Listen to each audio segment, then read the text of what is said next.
Do we have sound now? Sound. I hope we do have sound. Welcome to MacYak number 48.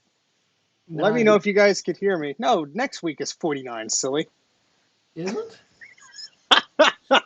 Oh, we're off to a I great thought start. I thought our anniversary one was supposed to be 50 and we It, streamed it for was supposed to be. Halloween. Yeah, we didn't stream for Halloween. Why didn't we stream for Halloween? Anyway, hello everybody. Hi guys. Yes, welcome to MacYak. No matter what number it is, we're all here. So, well, at least three of us. So, I hope you guys appreciate the little Greg and Rocky here, the little folders. And Mike's a sad Mac, so he, I guess, couldn't show up today. So I dig it. he'll, I dig He it. might show up. Who knows? and if he does, I'll fuss with the stream, and I'll probably break something. So that's probably not ideal, but we'll try anyway. So what's been going on with you guys? How about let's start with you, Jay. Dude, work is insane. I forgot. I always forget every year how hectic it gets at the end of the year. So I'm caught up in that now. I got repairs piled up to the ceiling, and everybody's freaking out. So yeah, it's been fun. No time for personal projects this week, That's always but fun. we have the weekend coming up. So Okay, that's good enough. What about you, Greg? It's been a heck of a week. My Great Dane sat on my palm ski and hyperextended her hip. It wasn't good, but she seems to be walking it off. So who knows? And the channel's going great. I've got a huge stack of Macs and a huge stack of videos coming soon. In fact, I was filming before we went live, so I've got I was getting ready to film my new Bondi Blue iMac, but the as Steve knows, the hard drive died in it. Now you know exactly why my video is So taking so darn long to get out. I think it's just the Bondi Blue Macs are cursed or That's part something. of it. Anytime you turn a camera on, they just die. You got that right. So other than that, I've got a bunch of things in the pipeline, including tomorrow in the Lazy Kim, the Crazy Ken live stream tomorrow. He will be showing off the DOS Dude 1 World's Fastest 2009 Mac Mini, aka my Mac Mini, and I'll be helping Ken, and Colin hopefully will be helping Kim. I've got to remind him. Um, Catalina to finally work for him. And then I've also got another Ken video lined up that's going to be out in the next month or two that I've currently been filming and setting up for. So, and there's a lot in the pipeline for me. So, lot of good material coming soon, guys. Cool. That's good to hear. You, Steve? I'm probably in a similar boat, except my pipeline is a bit clogged, so I need a plunger, and then I'll be in good shape. Well, you still have the clone I video I to I go, got and the I iMac oh video to I'm go, and the tour video to go. New Year's resolution is don't promise timelines for videos because I am good idea. incapable Yeah. of doing any of that. I'll stick that to my Patreon friends, and then when I fail to meet that, they'll just yell at me, and I don't have people on Instagram messaging me, "Did that video get released and I miss it?" Like, no, I just not time yet. Uh, but yes, the Bondi Blue iMacs I think are cursed because Bondi. Bondi, Bungie, Bondi. Boondi, Bondi, Condi, Bondi, Boondi, Bondi, whatever. Uh, the blue one before the blueberry. I think it's cursed because I I'm running into a driver issue which worked fine, and then I rebooted it and now it doesn't work. So, Well, what really sucks is I'd actually gotten a Bondi Blue keyboard and puck mouse, and just finished for the freaking video when the hard drive oh, died. that's lovely. Yeah, so it's Way just to go, yo. it's driving me mad. And your video just went tiny, so I didn't touch anything. I swear. Oh, this is gonna be a fun stream. Yeah. This is gonna be a fun stream. There's also reports that my audio is very low, Oh, um, and at least on Skype, on my end, your audio is out of sync. me? Yeah. Same with you, Jay, on my end. Oh, sweet. We're Yeah. doing good. It's We're just doing Skype. It's just Skype. good. Okay. Yeah. As Greg says, Steve, can you resize me, please? you fixed yourself now, so I Really? didn't touch crap, so my hands are here. But yeah, as Greg said, I have 1,000 subs now, so I got to produce more content. Yep. I wish I had more time. How Yeah. about that? All right, so we have some topics. We're probably going to loosely tumble through these. It's a nice casual show tonight. We're just Very, very loosely. so. Apple actually did a few things recently. I guess first, if you want, we'll talk about the 16-inch MacBook Pro. So honestly, I looked at the website for like half a second on this thing. I noticed it had no SD card slot. Big surprise. I think it was Greg T that mentioned the FaceTime camera is still only 720p. I did. Oh, I'm sorry, the other I Greg. did. Uh, That's literally the first thing I saw when I scrolled down the page. And but big news, it has a physical escape key, so and a magic keyboard. So Ooh. I don't know if any of you had Well, I a like chance to look into it further. how Apple admits. I mentioned this on Discord. How Apple admits their past mistakes without actually admitting their past mistakes. Like they're all proud about the new Magic Keyboard, which is no longer a butterfly mechanism. So that small percentage of people that was affected by the So butterfly small. keyboard, Yeah. apparently Small. it was enough for Apple to revamp their entire manufacturing process of the keyboards. So the same with the cooling system, of course. Bigger heatsink, bigger fans, which means that the previous cooling system sucked, which we already knew. So, And they replaced the 15 with it. Yeah, that surprised me. I Which- thought this was like an add-on, and then I actually did some research a little bit before the show, and I'm like, wait, they replaced the 15-inch? That's Yeah. I mean, I guess I don't know how I'm going to feel yeah, about that. Because if I end up with one day, I mean, because I remember, because I've got a few 17 inches, they're big.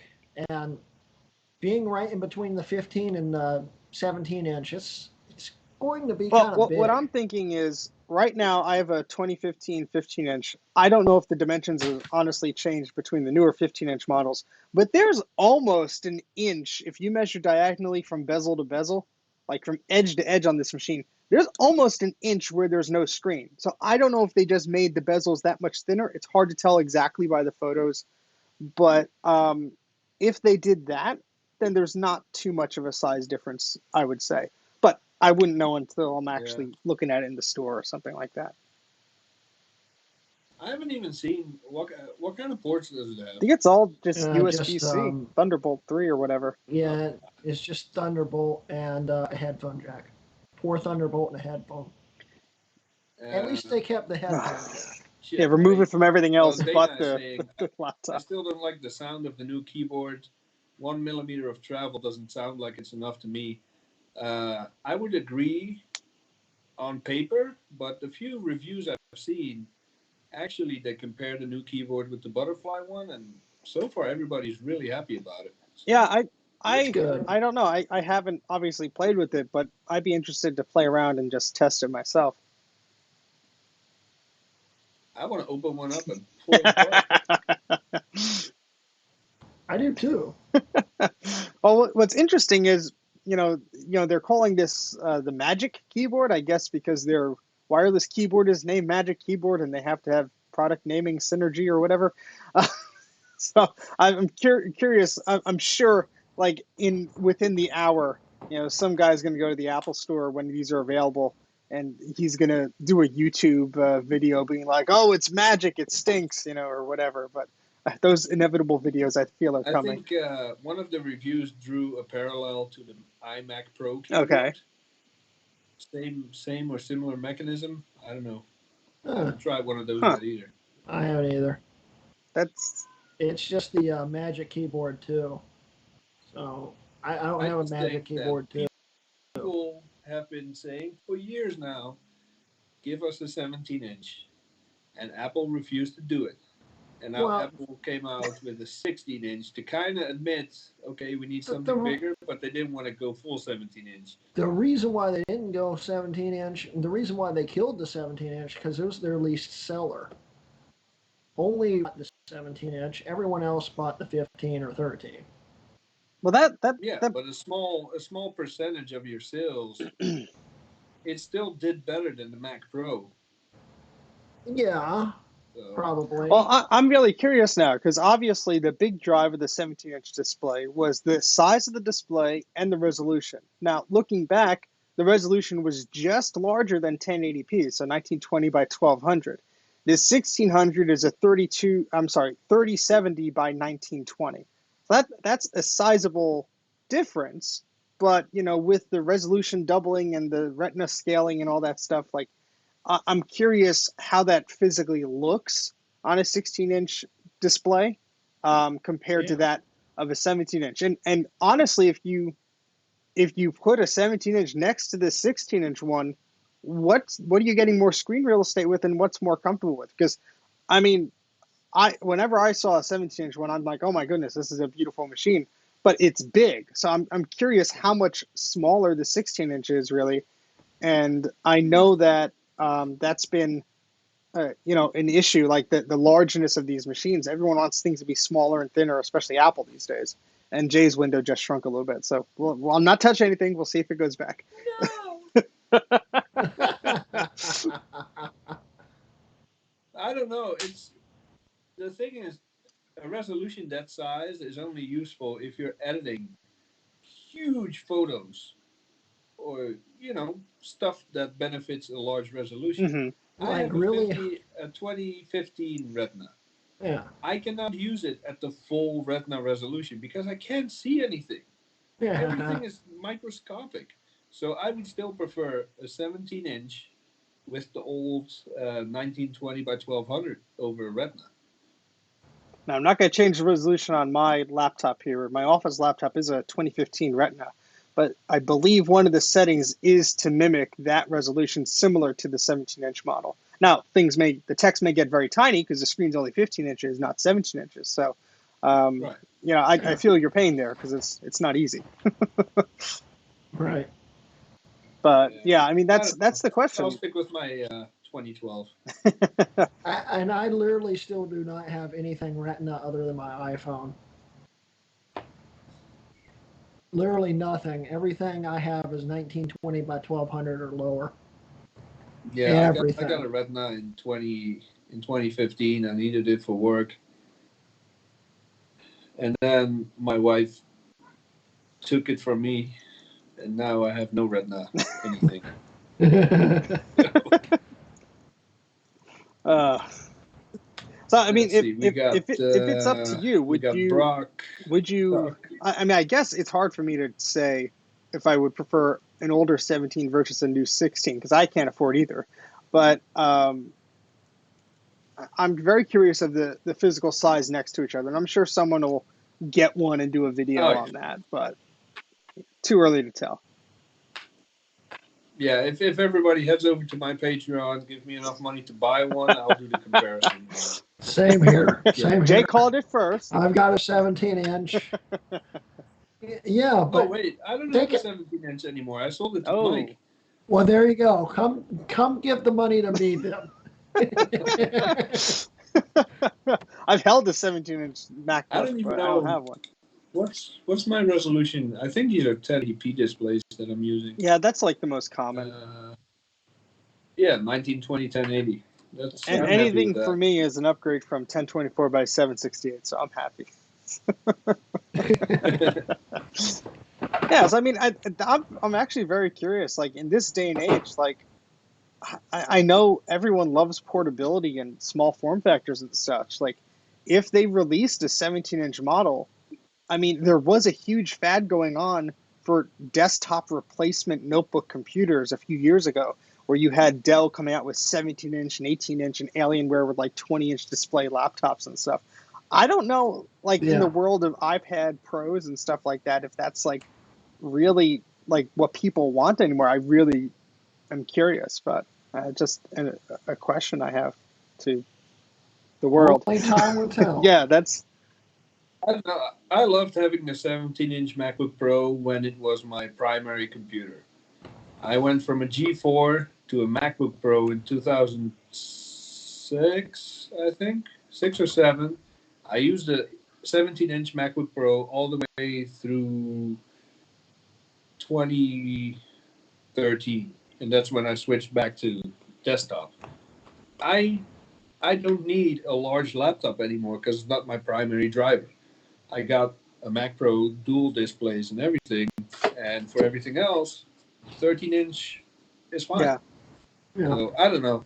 Unless you're a pro photographer and all the people that Apple points out in their demo movie about the new MacBook Pro, I don't think anyone really needs it. Yeah, I mean, I guess you don't have a choice now because they replaced the 15-inch with the 16-inch, which I keep forgetting about. I mean, I honestly almost I have a 2008 15-inch MacBook Pro, and that was my main laptop for the longest time. And I almost bought. Well, I had parts for a 13-inch 2011 model that I'm trying to like fix up to be my personal machine, but I use my work laptop when I'm home most of the time, so that's what I'm streaming this on now. So the 15-inch display is what I'm used to. So I've used a 13-inch before and I like it, but I guess the extra resolution is always helpful. But for me, I'm sometimes doing video stuff and audio stuff, and I'm sorry, video and photo stuff. But I mean, at the same time, I used my wife's MacBook Air to edit a video while on vacation. So I guess, to each their own. I guess I'm less picky with resolutions, maybe. So That yes. poor MacBook Air. Aw.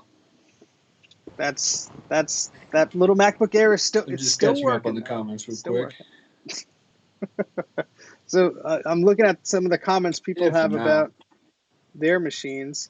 I remember buying a Dell laptop from a person with a 17-inch screen. He complained about the size of it.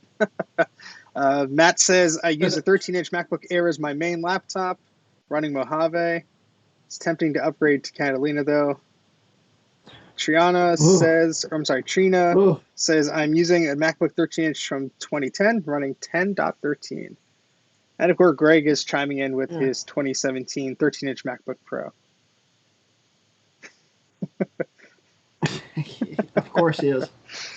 I still, even though Jay hates it, and I do have a lot of replacements now, if you notice in my videos, I still use my mid-2010 white MacBook most of the time for anything I need to do.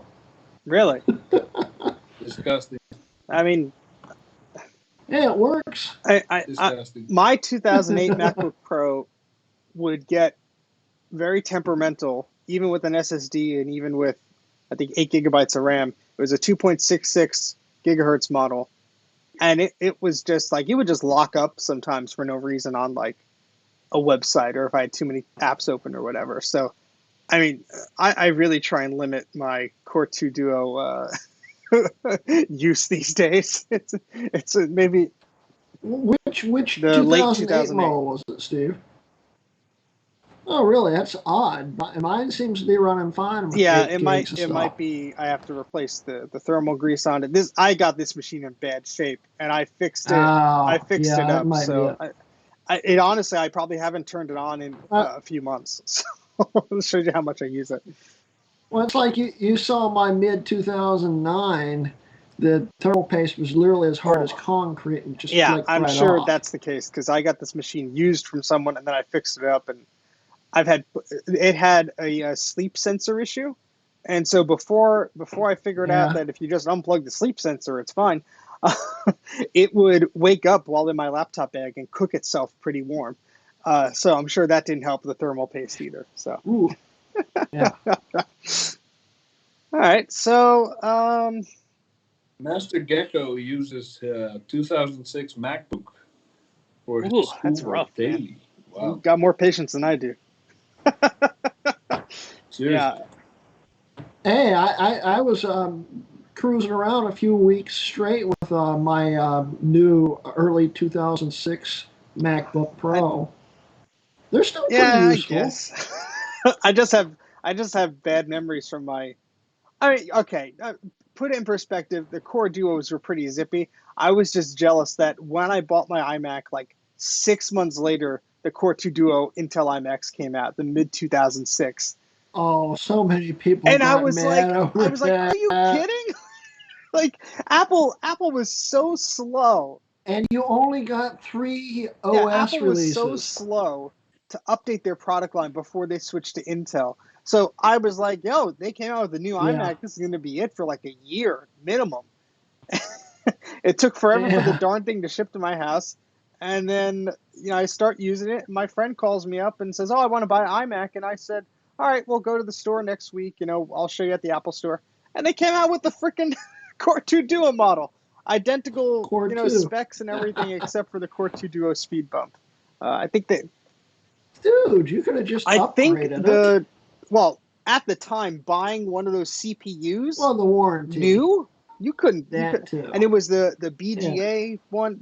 I mean, I think I forget. It was No, then they were all socket then, I think. Unless you bought an no. I education one. think there was something relate. There was another roadblock from me upgrading it. I don't know if it was soldered or not, but either way, buying a processor new at that point in time would have not been cost effective, and I would have avoided the warranty, which I'm glad I Yeah. didn't, because the hard drive went on that, the DVD drive went on that, and something else that I think a hard drive fan or something. That machine but they stood by their AppleCare warranty. I'm glad I got it on that machine because This is why I buy Macs used, because my luck, I'd buy a new Mac and have to send it back to Apple, and Apple would have it longer than I would before the warranty's yeah, up. I mean I probably will never buy a new Mac again because my 2011, I mean, with its graphics card issue and whatever, I basically don't use it these days. I use the Mac Pro I have, but I mean I just can't afford a new Apple machine anyway. You so totally need to do a GPU swap I video will, on it, but though, man. I have my backlog of videos I want to get through first. So I have the iMac sitting on the left corner of my room, it has an Ethernet cable pulled in, and so I remote connect from my Mac Pro to the iMac to drag some video files over the network. But I mean, it hasn't spazzed out with the graphics card yet, so I think it was just under heavy use. It was going nuts. So Yeah, well, the second it starts going nuts, it's just a ticking Exactly. time What I bomb need by to do then. is I need to take out the SSD from that because the Mac Pro I have is much faster, but it takes forever to start up or load an application. Once everything's opened up, it's fine. But it's just using old Yeah, it's spinning my disk there. problem. But all Yeah. right, I think we beat this one pretty down. Let's see. What is this next topic, we guys? We wow, can't speak today. Yeah, so Apple's coming out with their new Mac Pro. And so this is just something I've always, maybe it's just my personal axe to grind, but thinking about Whoa. back in the day with Apple's different Power Mac models, do you think there's still room between the Mac Mini and the Mac Pro for a standalone desktop? Yes. I know Apple will never do it, but It's called the iMac. I'm sorry, Jay? It's called the All iMac. right, without a display. Yeah, basically. I don't know. Maybe my Yeah, I mean, between the Mac Mini and the Mac Pro, I Not would really. go higher, mid to high end 27-inch yeah. iMac. Yeah. Yeah, I guess So, I guess what I'm getting at is expandability wise. Yeah, I know US. You want to Yeah, see a yeah, Mac something Pro like that. Mini. I think we touched on that before, but I'm just Yeah. curious if is it just me, or is that something that others would like to see too? The new Mac Minis, other than the fact you need an eGPU to actually have it Yeah, super useful, they're really useful. They have a lot of power. yeah. As So long as you don't get the yeah, I was i3 about to you say model. don't that really need the anything. latest Mac Mini, along with the eGPU, might be a Yeah, good in between. Yeah. yeah. I guess So, with Thunderbolt 3 and all this high speed connectivity, do you really? I guess if you really need a card slot, yeah, you buy the Mac Pro, but maybe the Mac Mini would do you okay, or an iMac or an iMac Pro. I mean, those aren't cheap, but Or maybe we're thinking too narrow. We're thinking about current products, but between the Mac Mini and the new Mac Pro, the old Mac Pro actually fits quite nicely. that's true. No So It's expandability of true. card slots, And you could but get them refurbished for the next few years, that probably. I mean, I haven't seen any benchmarks yet from the new MacBook Pro that came out yesterday, but to this day, excluding the new MacBook Pro, because like I said, I haven't seen the benchmarks, the only Mac that outperforms a fully spec'd out 2012 Mac Pro or 2009 to 2012 Mac Pro is hmm, an iMac Pro. Not even the trash can beat a fully spec'd out interesting. cheese grater. So, it's still, apart from missing out on Thunderbolt, it's still a very capable machine. So, Well, the top end trash can, the CPUs are a little more powerful, but for GPU wise, with upgradability and stuff, yeah, the 2012 older still kick ass. Yeah, I yeah. want to. I mean, Master Gecko 4 in the chat here makes a point that I hear a lot of people saying about the iMacs, that they have thick bezels and that the design is old. It's been there for nearly a decade. My trouble with that is either you put the internals behind the display and you don't have the chin of the iMac and they make the iMac thicker, or you have, that tapered design and there's that chin for the speakers and the fans and everything. If you look at an image of the iMac opened up, there's a reason why that design is that way. And it personally doesn't bother me, but some of these people think from just the design of it, oh, the design's old, change it. But honestly, I would rather Apple focus on the internals than give me whatever the heck it's going to look like and keep it the same stale way. That's just my opinion. I'm Yeah, not saying anybody's wrong. I just Yeah. hear a lot of I people say agree. that, and I'm like, I don't care what it looks like. Just make it work. I mean, it does get kind of old. It's kind of stale now, but it's still timeless design, really. Because I literally, I lost my mind, and how I have that 7,1 mid 2007 iMac. I just bought a early 2009 9,1, which looks Yeah, it's a little identical thicker, to but it. But no, they're literally identical, same case and everything. Just they have an wait, extra you said USB port on 2009 them. versus, The early 2009, and not the what was the late other year one. you were comparing it to? The Oh, mid I'm sorry. I 2007. misheard you say Yeah, 2017. yeah. I was about to say there's a bit of a thickness No, no, difference no, there. no. Yeah, yeah. But the design's so timeless that honestly, other than I think the back's a little dated looking, but from up front, the front of it still looks very modern. It looks like a brand new Mac.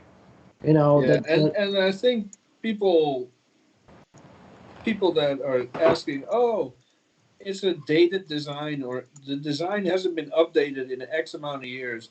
Those are the people that got us to this thinner, lighter garbage that we have today. Because you want exactly. updates when no updates are necessary. It Yeah, works. It looks good. You want an update just for the sake of getting an update, and now we're stuck with MacBook Airs and all that garbage. yeah, Thanks to you people. That's on you. yeah. With fans that do nothing. Oh my goodness. Yeah, You I gotta remember that the fans that do I'd rather nothing. have a machine that's just as thick as the last generation, put in more battery power, put in better fans, a better GPU or something. I could care less what it looks like because Yeah, I'm probably going to be staring at the screen 99% of the time. So, I mean, give me a Mac Yep. Pro or a Mac Mini, I'll stick it under my desk. Yeah, the design of it's pretty nice, and I know Apple loves to make their things beautiful looking with curves and everything like that. But give me a Quadra 700. Just give me a box. I'm fine with that. Dude, well, it's seriously. like it's like with the remember the iPod Classic, the fifth generation video on, same basic form factor and design. It's just the case was a little different. And even though they did get a little bit thinner, they kept cramming more and more high end stuff, better batteries, better hard drives, bigger hard drives, all this stuff into the same form factor the whole time. And if they do that to Macs, it's all that much Well, better. it was almost like know? the laughing stock. Well, some people would laugh. Looking back at like some of the old keynotes that Steve Jobs did, and it would be like the iPhone 3G or the 3GS, and he's like, and we even made it thinner. It's like, okay. Like he would come out with like the graphic and would show like a millimeter thinner. It's like, really? Like, and how much did you decrease the battery life by putting in a battery that's slightly smaller? I mean, yeah, that's. But honestly, how many people do you know personally that give a crap about how thin something is? Me, I know a lot of people. Not a single one wants a specific computer because it's thinner or lighter. Yeah. And that's quite a big pool of people. Well, that's So, like with the iPhone and the stupid camera bump. Just make the case slightly thicker and add a little Yeah. more battery. Come on. like maybe it's just the people I hang out with, but everybody I know says, "Give me ports. I don't care how thick it is. I'll carry a Bible with me. Give me ports." Yeah, So I don't know. Are all the people that care about thinner in China or Europe? Because they're not here. I could almost see exactly. the thinness debate on a phone or a tablet. I could almost see that, but they're still crazy with that. But on a laptop or a desktop, especially the iMac, when they made it, what is it, the 2012 model, they made it silly thin, and then they took out, the optical drive. It's a desktop. There's no need to be removing functionality from a I know desktop. it's so stupid. What am I putting And behind you're the looking iMac at on it my from the desk? front. It looks the Yeah. same as the old Yeah. one. What am I putting behind the desk of my iMac that I need it to be that thin? Is my wall concave? Yeah. Like what's going on here? Yeah. Exactly. Oh my goodness. And it screwed up the cooling so badly on those things. Oh God, it's a night. Last night I was working on my wife's iMac. I needed to do some updates and maintenance, and I'm too lazy to walk out that door, Just through peel the the other door, and sit tape down at her off. desk. So I remote desktop. I like my chair. It's comfortable. It's falling apart, but it's comfortable. So I remote desktop. Within 30 seconds, her GPU runs over 105 Celsius just because I'm remoting into it. Oh The my fan is God. blasting. It's doing its best, but it tops out at 2,700 RPM. 2,700. My MacBook Pro has a fan that goes faster than that. It's ridiculous, but I don't think that was the topic. What we was were the talking topic? What about were it we in talking about? between a Mac The Mini cooling of the and iMacs. but I like Dana's comment. Yeah. Bring back the Cube. Bring back the G4 Cube style. That'd be sick. Dude, with a Yeah, fan, all right. please. Take 3 Mac Minis, stick them together, put a stupid fan on the bottom, put it in a similar acrylic case. That's Well, great. remember this. They never stopped the G4 Cube. They only suspended it indefinitely, but they never actually ended the line. They could bring it back. Yeah, We got tried. a surplus of them. That's how we ended up with the trash can. Now, well, yeah, but the line itself, the Cube line is still an Apple line because they never just like ended I'm it. sure one of the other products They could forgot bring about. it back as the Intel Cube or the ARM Cube or whatever the heck they're going to Honestly, call it. if you put a Mac Mini on its side and then you had an eGPU enclosure duct tape to the side of it, that's what most people would want.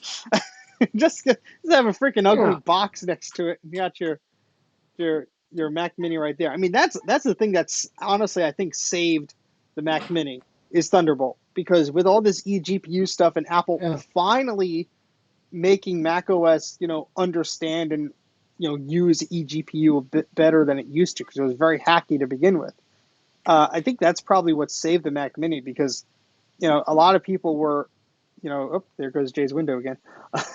A lot of people were very very upset, I think, that the graphics capabilities of the minis and such like that weren't as powerful as they wanted to. But the Mac Mini is really, really a great machine. Not including the 2014, of course. But, dude, I've said it before. My whole house runs on 2012 Mac Minis. I got one that runs Unreal Tournament. I got one that runs my diagnostics. I got one that runs my I don't think that's doing anything. It's on for no reason. But I got several running just because they're so awesome. I love them. Hey, if you ever want to sell me one, Jay, I've been looking for a 2012 for years now. Yeah, dude, $900 is yours. 900 I got a bucks. Mac Mini G4 I can sell you for $950. How about that? Oh, you know what? $850. I mean, It's all right. I I already have, have two. and it's not the best comparison, but like one of those Dell Optiplexes I made a Hackintosh once. Yeah, I know, Yeah. but it's that was the same one I tried to stream OBS on. Middle of my stream, the thing rebooted, but but I mean, form factor wise, you have two PCIe slots, and you have some expandability and stuff like that. But yeah, I don't see Apple doing that. Maybe I'm just dreaming. Yeah, that's all we got. Although, speaking of the new Mac Pro, and I might be starting some crap here, but the base model is what, $6,000, 5,000, $59.99. It is not bad at all. If I had it in my bank account, I'd order a Yeah, I base mean model because that is a good price for a good I'm machine. still Oh, considering buying one, and I don't even have it in my oh bank account that's the yet. thing. Remember, if you and Jay, that's an excellent point because if you remember when the first G5 came out, and it had what was it, a 256 or 512 megabytes of memory? That was an insult to anybody purchasing the base model because they wanted you to pay the Apple tax to upgrade the Yeah, memory on that stupid thing. I mean, I think they've gotten a little bit better, but like nobody would have. I don't think any of the G5s I've seen, it's never a base model. It always at least has upgraded memory or something, because you'd be stupid to spend that amount of right. money on a pro machine like that and not get a better graphics card or some more memory or something like that, even if it was Yeah. through a third party or Yeah. whatever. Now the only issue that I have with the Mac Pro, if they only would have released it 6 months ago, Yeah. that means it would have still been able to run Mojave and thus been able to run 32-bit software. Now, when it's released, you're not going to be able Well, to install Mojave on it. I honestly think they might, someone's yeah, because going to be they've able to been figure beta out a way to get testing it that back thing ported. probably running Mojave. So, Yeah, Yeah, but exactly. that T2 chip is going to it's lock it down. well, I mean, that's. I wonder Yeah. if it does. I just don't know. Does the T2 chip actually limit it? If anything, it might let you boot it off an external drive, and if you have an SSD external, it's going to still be pretty quick. Yeah, or just use one of the SATA ports on the Mac Pro. Because with, for instance, the Mac Mini, you can run Linux on it, but you have to do it on an external drive. You can't do it on the internal. Yeah, Oh, iMac wait, say Pro that too. again. Yeah, it's going to probably be possible some way or Repeat what you said, somehow. Greg, about I booting. don't know. To boot Linux, you have to do it on an external drive because the T2 That's locks out the stupid. internal. Yeah, Yeah. Jeez. but you can run Windows on the T2. Uh, So you can only pick one machine to answer your question. What sits between the Mac Mini and the Mac Pro uh, for you, Steve? a G3 mini tower. Give me a. I'd have to go with a mid-range iMac, Give definitely. me a trash Yeah, me can, I too. guess, if that's the Or option. a cheese grater. I mean, the reason I put this topic in there is I was looking at, as I do, older Apple products and looking at, they had the G3 beige, 7500 style case, flat desktop model. Then they had the G3 mini tower, and the difference between the two was one had more expandability slots and whatever, but the beige G3 was still a decent machine. So I mean, like, I was kind of thinking Right. along the lines of that beige G3 was kind of like your stopgap between the Mini and the Pro, but Apple sees that as the iMac Pro or the iMac. What So back then that was computer companies were doing that yeah, left and right. You know, they'd have multiple versions of the same product. And that was while Steve Jobs was reconfiguring everything, you know. well that's So you notice the second they redesigned it from beige to actually having some color, the pizza boxes Yeah, and very disappeared. interesting. The prototype that's been floating around the pictures of, I think we've all seen it. It's basically a G3 mini tower, but with like 2 or 3 extra PC card slots, because that was the Yeah, expandability that pros were actually begging for, because those slots add up quick. The G3 tower only had 10 base Ethernet built in, so if you put in a 100 megabit Ethernet card in there, and then you put in a graphics card because the built-in video on the G3 mini tower ain't all that great. And then one of the card slots is crap. already populated by, let's say, an ultra-wide SCSI card. There you go. There's your expandability. You can't do Yeah. anything. No custom video or audio or MIDI or USB or FireWire or any of that goodness. Well, the rumor was Steve Jobs killed off the expandability because he didn't like Yeah, it doesn't expandability. surprise me. That's the rumor, and I mean it kind of makes sense because he of course is a business guy, and he'd want you to buy a system that was not super expandable. If you needed a better model, buy the next model that just came out. Yeah, I mean that kind of plays into the whole argument of you have the expandability with an older machine to do more, but Apple is statistically looking at that and being like, you know what? You don't need all those expandability slots. Let's remove those. Let's just keep Yeah, making it let's make it smaller. thinner. Let's take out upgradable RAM, Let's swappable solder the whole CPUs, damn and all thing. that It'll be stuff. fine. Oh yeah. Speaking of prototype, the sexiest prototype I've seen all year, and I didn't even know this existed. It's an Xserve RAID with that can hold SATA drives. Apple was experimenting with that right So before they what drives do they discontinued it. hold now for the That was uneducated like myself? Okay, IDE. Yeah. interesting. Did not know Yeah. that. And they sold the RAID with IDE drives all the way up to 2008. Yep. Yeah.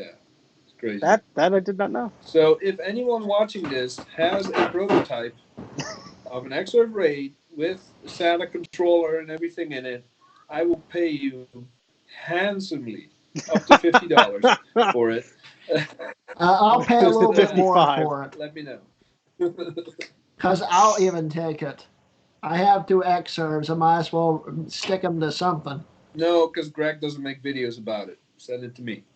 Oh, I'm working on those, believe it or not. Oh, now Yeah. you are. Yeah. They're giving me crap about it. It's going to be so months. hard to freaking film because you won't be able to hear my audio. I'll have to dub my voice. It'll be like one of those kung fu movies. Voice over it. Here we have an Xserve G5.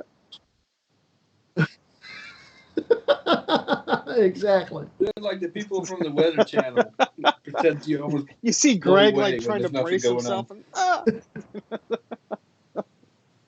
And, your dog comes and just like drags a power cord away from you. Yeah. That's some fun to be. Yeah, had, I'd say do it. Let's see what happens. All right. Guess we beat this one down again. Let's see what do we got next here. To be fair, I'm not paying attention to the chat at all. I'm reading it, but I'm not really. Yeah, I haven't been paying attention to it either. Sorry, guys. Yeah. I mean, people have like a whole little conversation thing going on. Is there any compatibility layer to run 32-bit apps in Catalina? Nope, don't think so. Not yet. Not yet. 128-bit apps. I'm trying to talk. I'm trying to talk Colin into trying to code it. If anything, have Ethan Nelson Moore, aka Parrot Geek, try to do it. Someone's going to be able to. So Duke asks Jay, are Xserve G4s any useful? Xserve G4s, yes. That's the only 2 I have. Yeah, I honestly have a little experience with an Xserve G4 because my old company I used to work at, they ran an application that would process publication files and would do some checks before they would go on to the next step in the process. This was actually a Mac OS 9 application that ran in Classic on a Mac OS X Panther running Xserve G4. And that thing was not stable because it was a Mac OS 9 app, and somebody would send it a weird file. It would choke on the process, and it would just like halt the whole thing, and someone had to remote into it and clear it out. But Well, the first the machine seemed stable. the first Xserve G4, the 1 GHz models. Useless. Well, yeah, and they're extremely loud, and that was my first one, and I kind of regret buying it as my first one, but still, there's no fan control on those. That's why they're loud. Yeah, there is. You unplug the fan. And, yeah, You then burn it your house down overheats. in the process. Yeah. But, you can actually disconnect the optical drive and connect the hard drive to it with OS 9 on it. I Really? thought you could do it with the regular hard drives. You can't, but you can do it. And they did this on OS 9 Lives about 2 or 3 years ago. You can boot off the optical drive's controller for OS Interesting. 9 with an Xserve G4 1 not know that. gigahertz. Yeah. But I really want to try it, but I don't have any adapters for the optical drive. You keep bay talking yet. about Xserves. I'm going to grab Yeah. a drink. I'll be right back. well, to answer the question, are Xserve G4s any useful? Yes. If you run Tiger on it, put server on it, it'll run your file sharing, your printer sharing, it'll run software update server. It can do a lot of stuff that doesn't require any horsepower. Now, Yeah, if you start messing around with databases and stuff, it's going to crash hard. But other stuff, why not? it can maintain your home network, even Backups. serves web servers a little bit. And remember, the Xserve G4 was based off the MDD.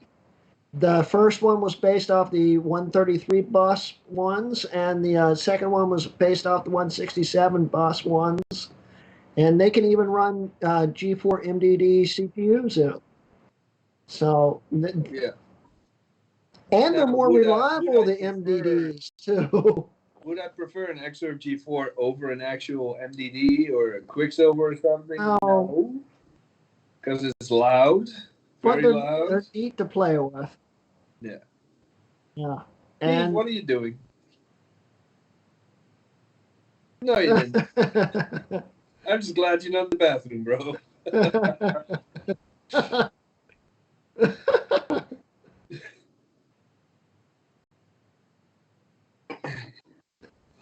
I was about to say, Mike, but wait, he's not here.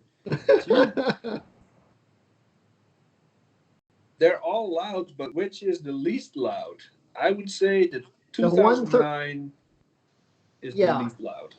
But if we're talking about the G4s, it's the 133 models because they had fan control in them. Yeah. Well, they are all loud, but yeah, because the fans are this big. I don't know if I ever told you guys, but when I first got my first 2009 Xserve, I had some trouble getting it to boot up. So I took a hard drive, connected it with a SATA adapter to my Mac Pro, cloned my OS to it, and then put that drive in the Xserve. It fired up, and what followed was the most horrendous screeching sound I've ever heard in my life. To this day, I've been afraid to try and recreate. Why? Turns out, my Mac Pro has fan control software on it. Oh. As soon as the Xserve booted up, it loaded that fan control software, and all 26 fans maxed out at once. And it made a sound that just still gives me nightmares. Blow you it was away. terrible. It was terrible. I freaked out. Well, that's the other thing. Even though the 2009 is the quietest, it's also the loudest. If the fans go max, they're louder than the G5s. They're louder than the G4s. Absolutely. Yeah. My audio is very off. Well, Skype is freaking out. Nothing I can do about it.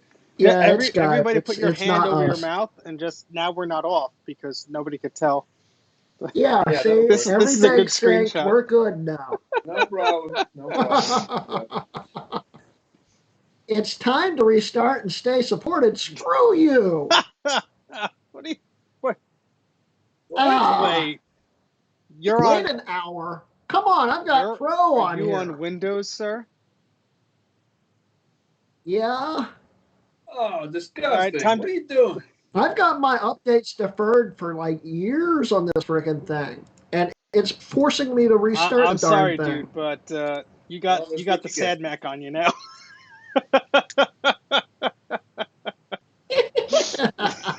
you you win the sad Mac for the night, sir, because you're running Windows on your machine. Who does? You'll see when the stream updates. Oh, Yeah. yeah. You'll see it on your side. Greg's wearing the sad Mac face for now. Yeah, and GT is already showing off. He doesn't even have his new house yet. He's already showing off his new Ooh, internet fancy. connection. Yeah. Nice. I like the sad Mac. Yeah, I learned my lesson Oi. with Windows, and I used to do my live streams on YouTube because the only machine that could handle my little 1080p dinky camera here was one of the i5, systems I had. And it worked okay most of the time, but once in a while the machine would just lock up and nothing, it would respond to nothing. Just have to pull the power plug off of the darn thing and start again. But so I feel your pain, Greg, but That's Windows Windows Live, Live. yeah. Yeah, I'm about to disable the services, services for update right now, so this thing doesn't randomly restart on me. Well, speaking of machines malfunctioning, sort of loosely segues into our next topic here as Greg makes the chair fart. Uh, I'm curious because I've definitely had some lemons in my day.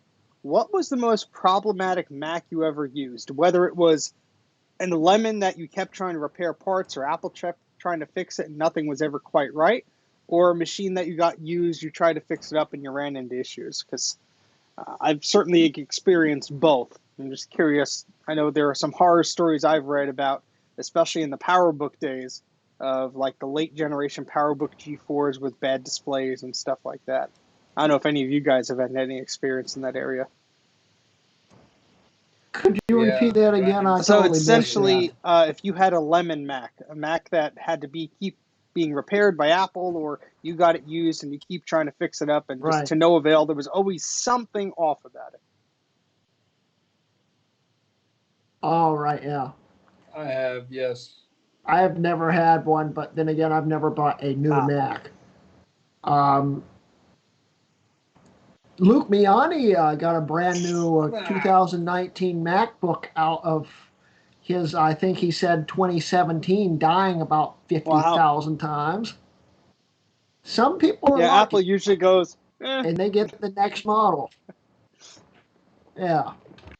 I think I had that with my 2008 MacBook Pro. I went through about 4 logic boards on that on purpose. But, well, does it count if I Sure. caused it to fail? Does that count? Okay. So it turns out that if you have an external eyesight, and that's a big part of the reason Apple discontinued them, they like to short out. And if you plug a shorted out eyesight into any computer, it will instantly Oh destroy boy. the logic board. My eyesight fried, and the first time I didn't know what happened. Yes, Jacob. You want anything to buy? No, I don't want to buy any pets right now. Thank you. I have all kinds of stuff. He'll sell you an Greg, take eyesight. over. I'll be right back. Ah, he missed it. He didn't hear me. That's why I plug my eyesight into a hub, like my cinema display. If it fries my cinema display, You I think a didn't hub lose a would whole would lot. actually save it? Would a hub have a fuse in it? I hope. I hope. The cinema display, I hope, has one. If it fries the cinema display, I don't care. If it fries my Mac Pro, it got problems. So so Jay, And I'm let's back. ask you. Do you think a hub would save you in that situation, a Firewire hub? Would that have a fuse in it to actually prevent any of that you know, or some mechanism inside? No, I don't know. No. No. My cinema display. Dana says, "Buy one, you monster." That's great. In response to Jacob knocking at the door. He made a little storefront and he's selling all his toys off one by one. He's gonna start stealing your Mac Minis and setting up an eBay shop. I figured out that my eyesight was responsible for frying my board, and then of course you learn that if Apple replaces the board X amount of times, you just get a whole new computer. So I got it back, waited a week, plugged in my eyesight, fried the whole damn thing, went back. It was a process. Took a few months, but they upgraded me to a 2010 after that. I think after the fourth logic board repair. The only Mac that actually caused any grief for me was, I think, a G5. It wasn't my G5, it was my dad's G5. It kept having power supply issues. But that's it. I never really owned the Lemon. That's good. I mean, mine wasn't really a Lemon. I'd say the 2011 iMac, you know, I had the hard drive recall with that. I had an issue with an optical drive, and then I had the graphics card issue. But I mean, it is fixed technically until the card repeated the darn problem. Well, used lemons. I've had a used lemon. My dual 1 gigahertz Quicksilver lost the L3 cache. I didn't know it. Tried to fix that. Ooh. Fried the logic board and the next replacement CPU, and tried another logic board and blew 2 power supplies. Is that the one I repaired? Which one? The CPU that still doesn't have L3 cache? Yeah. Yeah, you never fixed it. I tried. It counts. You tried. Mommy and Daddy, stop fighting.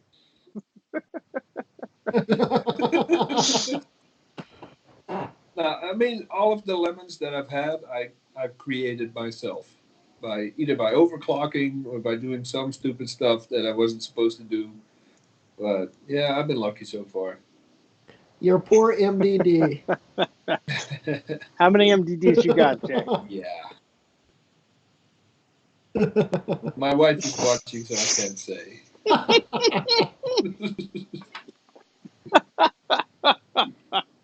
Blink and hold up a finger. So the code. I'll tell you after. Your wife goes into the attic. Jay. It's like stacks of them. It's pretty bad. Yeah. Oh boy. Yeah. So yeah. Thankfully, I haven't had any lemons. I have had experiences where I've tried to fix something that was broken and put way too much time into it, but that's my own damn fault. So not the fault of anybody else's. But I would receive something that was like broken or considered trash, and I'd try and fix it up. But I think we all try and do that, and we all waste so much time. Yeah. Oh wait, no. The question was problematic Mac. Okay. Yeah, never mind. I've had iOS devices that were. Well, that too. I guess I wasn't even thinking iOS devices. My last iPhone 8 was a weird one. My 6S. Yeah, go on. My iPhone 4 and 4S with that stupid antenna issue that if you grabbed it the wrong way, you would just drop your call and stuff. Hold gate. Horrible. Don't hold it that way. You're holding. Yeah, I got a free it the case wrong out of that, way. so I was happy. It was the crummiest case I ever used, but it was free. Yeah. No, it wasn't the bumper. It was some Belkin or some other cheapo, case that was rushed out, just for that offer program thing. I still have the app somewhere on my old phone. Remember, Apple gave you an app to download just to select your free case. Yeah.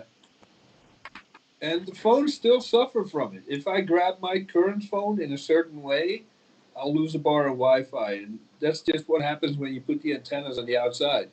You can't avoid it. But the iPhone 4 was bad. My 6S, I got one the very first 6Ss. very first ones. In fact, I had waited up all night. I was one of those people. I ordered it, and I never could get the battery to work right. And apparently, the first like 2 months production run, they all had defective batteries. It was hit or miss which one got them, and mine was one of them. But by that Congratulations. time, they recalled the first 2 or 3 months of them, and they recalled them literally like a week after I had shattered the thing into a million pieces because I was Ooh, sick and tired of it dying at 69% battery life. got some anger You want issues to there, talk? buddy? Yeah, yeah. If you have 69% of your battery life and you can't get the phone to turn back on, Then you you'd take throw the it too. phone and you go to an Apple store. You don't throw it against the freaking How wall. about this thing? Next time you feel like throwing something against the wall, why don't you just donate it? It actually Ooh, ricocheted off a Prius. were you throwing it at my car? Is that how I got that Yeah. ding in my All right, car? guys.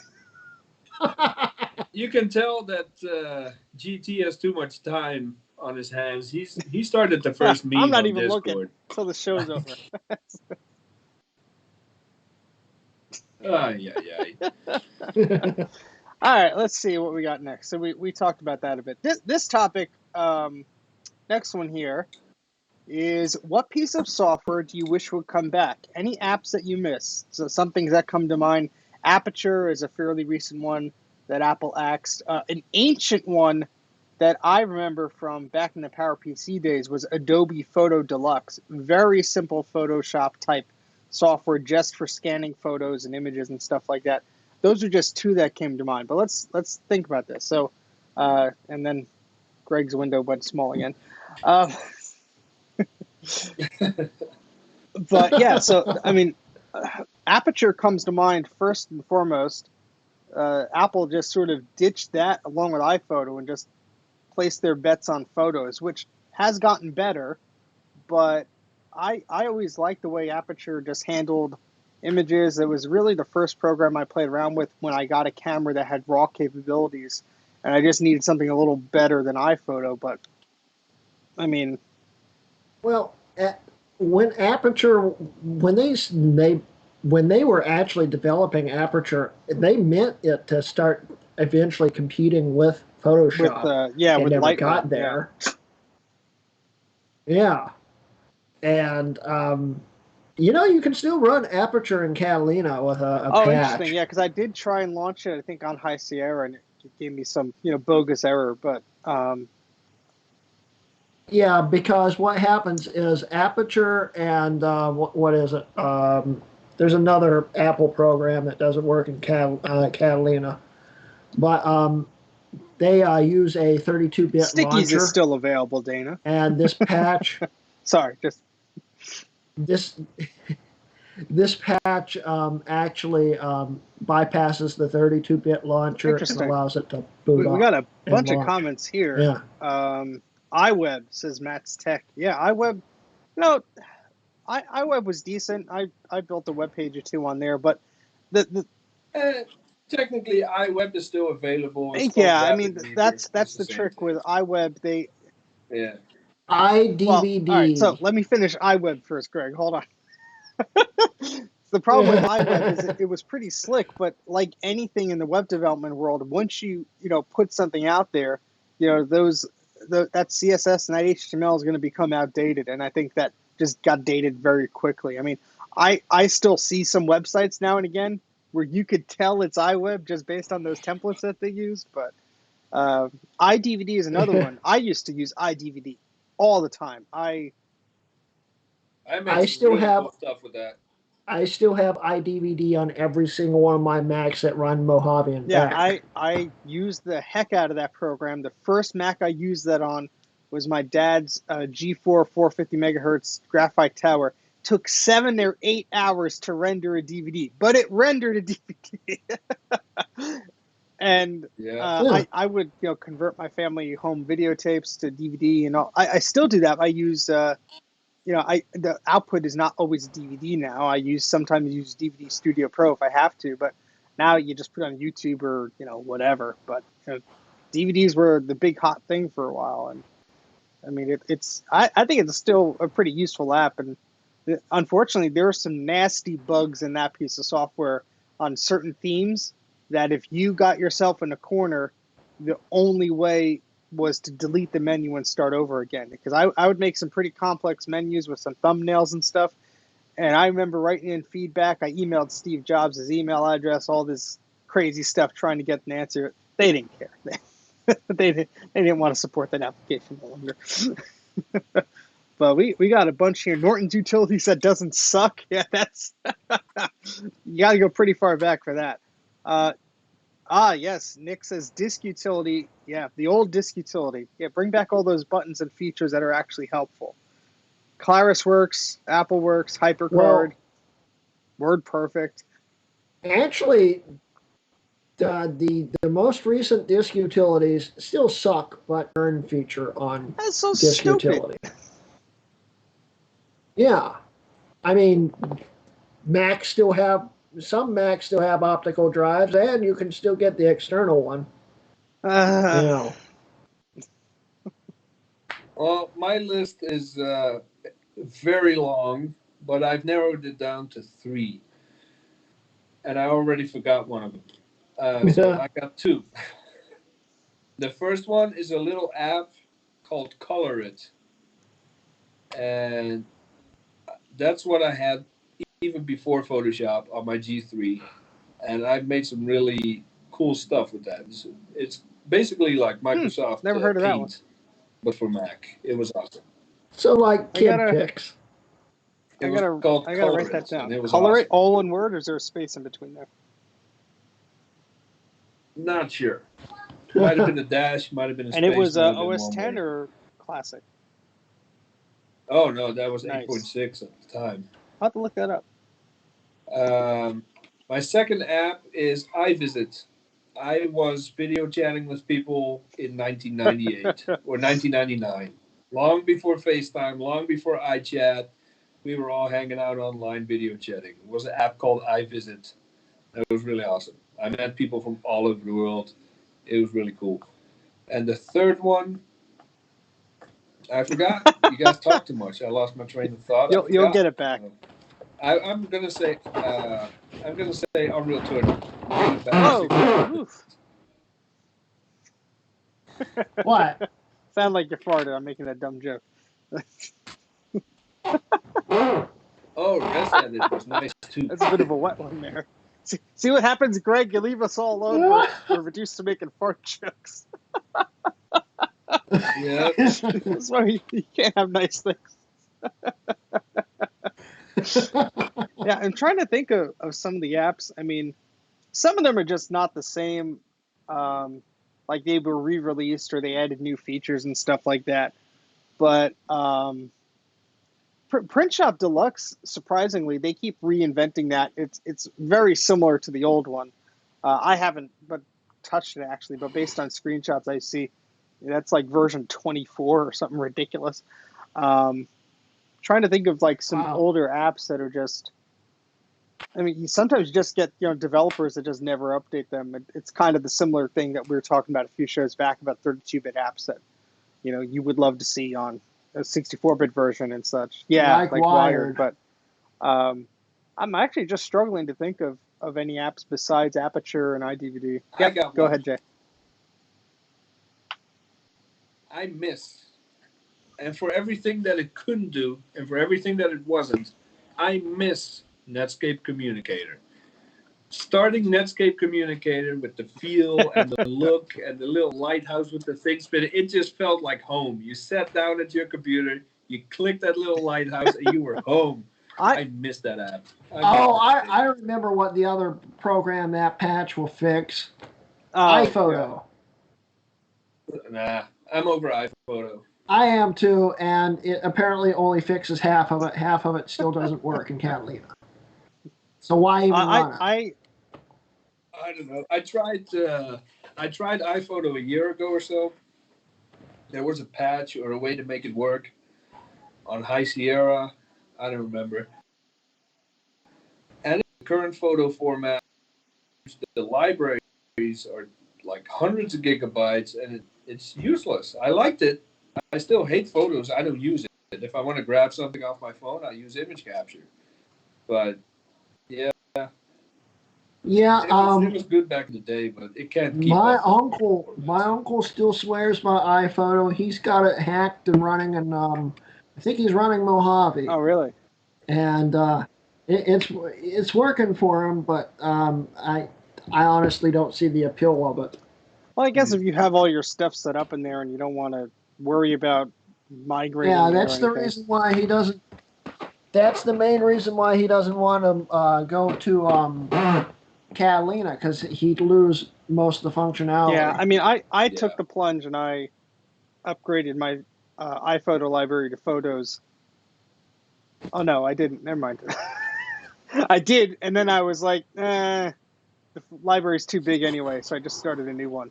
But yeah, going back to Netscape though, Jay, I was always upset almost at Netscape Communicator because I didn't understand at the time what it was trying to do. And I would open it up and it'd be like, "Hey, you want to set up your email like right after you install it?" And I'm like, set up your news groups. And I'm like, I don't know what these are. Like, go away.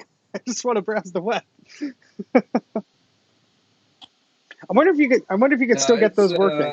I don't know the proper words for it, but it was the first. It was like a little community on your computer. Everything lived there. Your web, your chat forums, your email. It was Yeah. awesome. That's the first email client I ever used, and I remembered the third one I was about to say. Mac OS 9. Ah. I need Mac OS 9 Lives community to come up with the 9.3 update that enables more memory and other features and stuff. That's what I need. That's what I want. I want to see G5 support on Mac OS 9. Ooh. That would be cool. Yeah. I remember. I mean, Greg in the chat is saying that Photos is not much better. I think the reason they had to move to Photos was specifically because of the iPhone with its taking of these live photos and stuff like that. Because you didn't have an app that could really manage that stuff, and Photos has gotten Yeah. better. I don't love it. It still crashes when it imports half of my I videos. haven't had it Yeah, do it that. sucks. Well, honestly, I don't use it to import videos. I use image capture, which still crashes sometimes anyway. But usually when I'm importing videos from You know, my phone for one of my videos or whatever, I'm just importing it to a folder on my desktop, and I don't even care about it putting in a you library.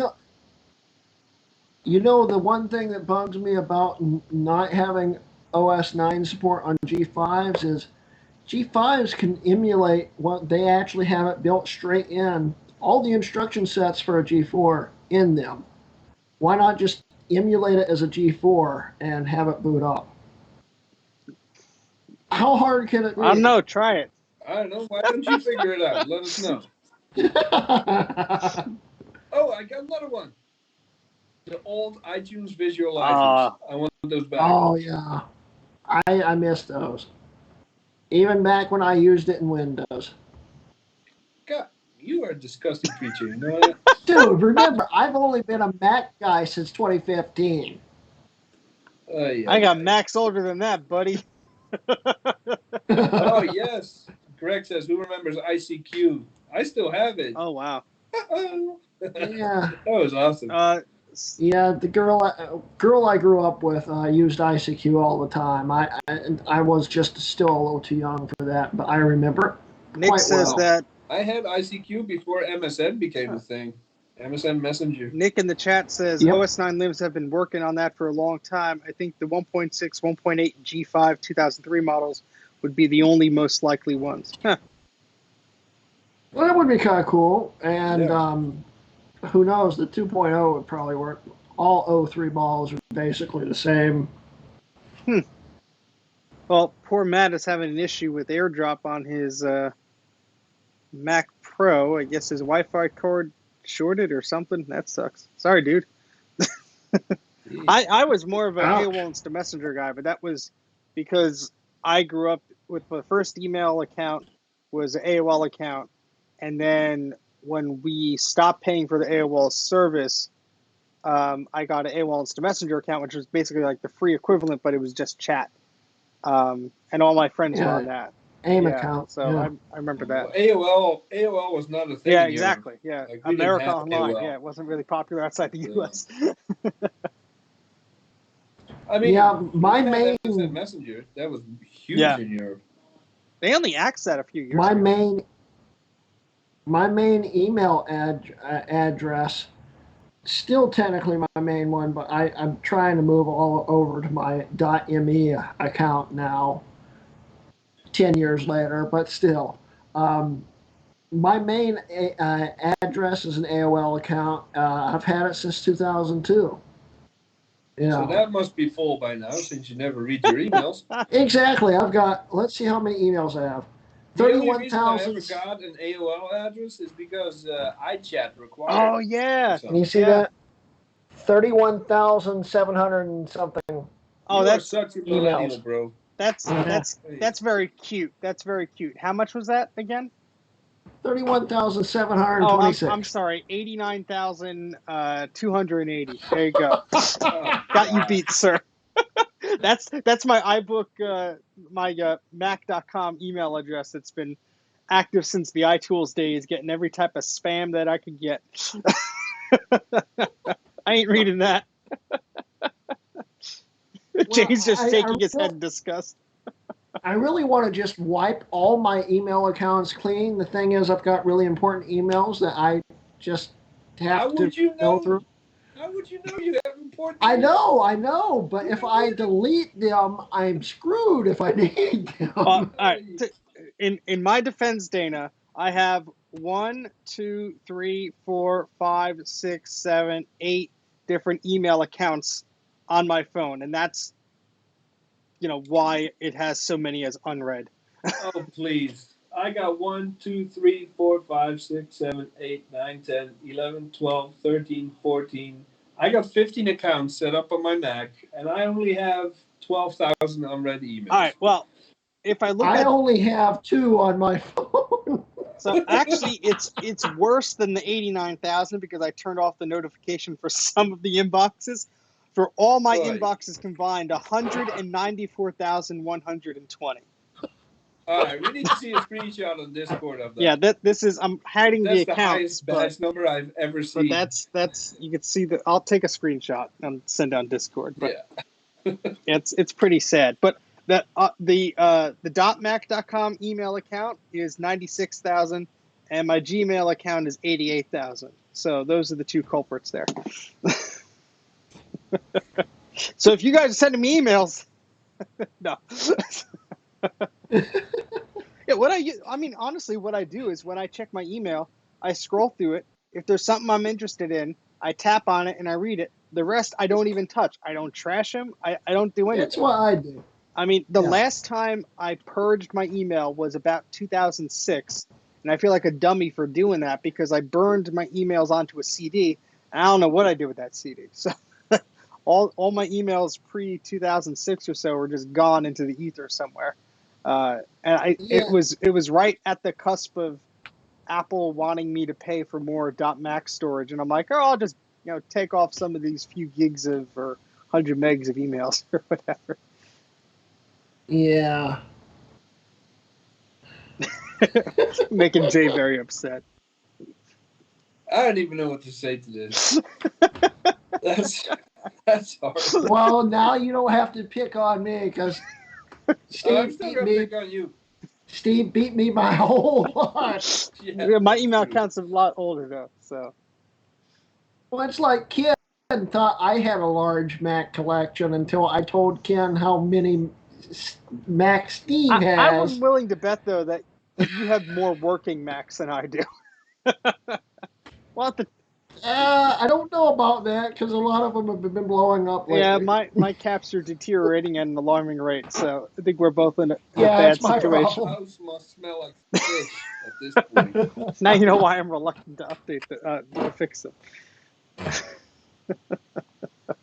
All right, let's see. We have another topic here. No, we don't. All right. Got history, news, and rumors. Let's continue stumbling down this staircase here. All Oh, sorry. Excuse me. Where are the overlays? What's an overlay? This is System 7 here. I don't understand. Uh, Let me. Oh wait, I don't have the control strip installed. I can't do overlays. I'm sorry. Your man. clock's still frozen, by the Yeah, way, Steve. It still says I have to reboot 7:58. and turn extensions on. I'm not going to do that while we're streaming here. All right, let me just double click on the Greg T folder in the left side of our desktop. He'll fix everything. If you haven't noticed, our show notes folder has a big X through it, so that's why we're just Oh, I've noticed. very relative to what's going on here tonight.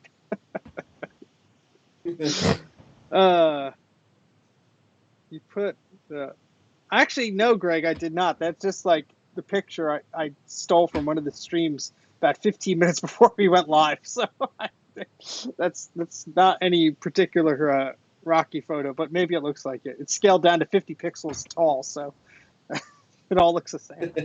All right, so history, news, and rumors. We got Apple announcing their Mac Pro ships in December. Of course, each one of us is going to buy it. Yeah, 10 years from now. 16 years ago, Apple introduced the iMac G4 20-inch model. That was in 2003. I don't have one of those. Do you have one of those, Greg? I was going to get one for free when this guy was moving. He's one of our friends. I don't want to mention his name. Oh, God, that guy. Oh, you mean No, redacted? it's a different guy. No, it's not redacted. But he was moving, and he said he'd ship it out the second that he moved. And when I asked him where it was, he said that his significant other had donated it, Oh, aka she had taken it to the recycling no. center. It was going to be a free 20-inch iMac G4. I Oh. nearly died. So who was it? Well, Dana has one, so it's not him. Who was it? We don't got to spill the beans. All right, next. Chris. It was Chris, I think. Well, there you go. Oh. Yeah. Yeah, I have the 15-inch. Well, he doesn't watch Mac Yak anyway. I have It's the all right. 15-inch model and the should. 17-inch model. I don't know why he But I don't have doesn't. the 20-inch. I don't know.